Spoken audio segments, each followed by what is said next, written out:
If you're a hardcore sports enthusiast, you wouldn't want to miss this list. We challenge you to join any of these outrageous competitions around the globe. Number 10. Iron clothes with a twist. It's also known as EI sports. This once boring household chore became a very competitive and exciting contest. Your creativity and physique will certainly be challenged by the many feats of the former champions. It's not about the total number of clothes you've ironed. It's about how or where you do it.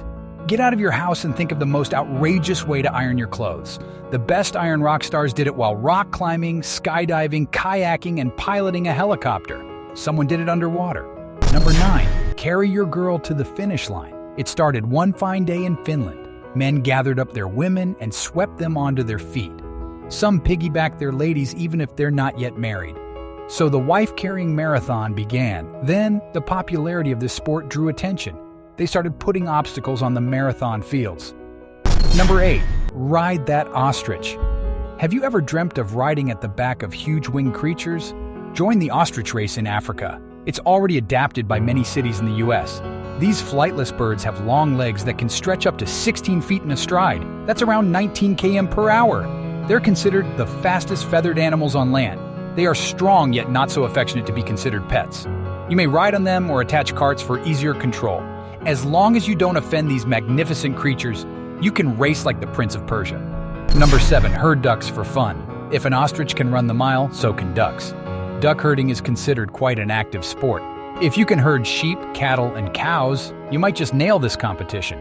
But ducks aren't known for their obedient nature. Quack them around with loads of patience, or they might chase you back in reverse.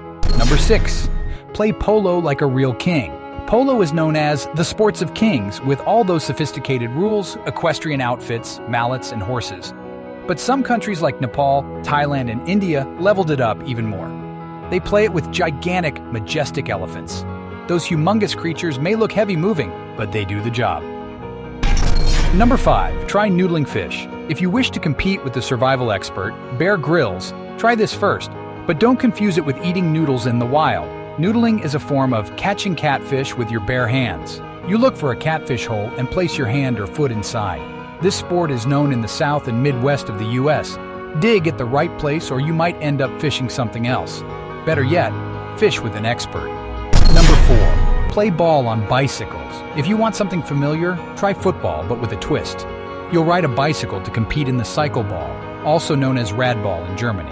It's closely related to artistic cycling, wherein they perform gymnastic stunts while on wheels. Surprisingly, this sport has been around since the 1890s. It's very popular in countries such as Switzerland, Russia, Netherlands, Belgium, Austria, France, the Czech Republic, Germany, and even Japan. Number 3. Compete to skip stones. Pebbles for your thoughts? Oftentimes, you skip stones over lakes or bodies of water when you're bored. If you have a lot of practice, join the contest of skipping stones. This is a serious competition of the most skilled. You wouldn't believe it, but the current record breaker shockingly made 51 bounce throws in just one shot. Number 2. Play volleyball using your feet. Volleyball on the beach is a fun way to kick off the summer. Why not try it differently? Sepak takraw follows the same rules of volleyball, except your hands can't touch the ball. Wait, what? You can use your entire body from head, shoulders, elbow, knees, and feet. This is an official sport mainly played in the Southeast Asian Games. Number 1. Wrestle with your toes. This time around, you're only as good as your toes. It originated in Staffordshire, UK in 1976. Based on the town's hearsay, 4 drunkards in a pub challenged each other. Instead of the typical arm wrestling, they used their toes. Fast forward, this challenge became a World Toe Wrestling Championship with men's and women's divisions.